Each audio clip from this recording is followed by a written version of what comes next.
7 diena keliaujant aplink Lietuvą ir rytą pradedam smagiai. Mūsų kempingė šokiai ir dainos.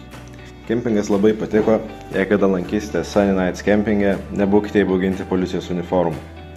Šiaip netai pajudėjome, mintis sekėsi labai gerai. Švietinio gavome rekomendacijų apsilankyti Pakruojo dvare. Dvaras labai patiko, daug atrakcijų, eksponatų. Atsisveikina net ir bučkį gavau iš kupranugario.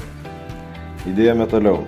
Nusprendėme, jog darysime apie 40 km nusukimą, nes norėjome pamatyti partizanų vadavietės slaptavietę.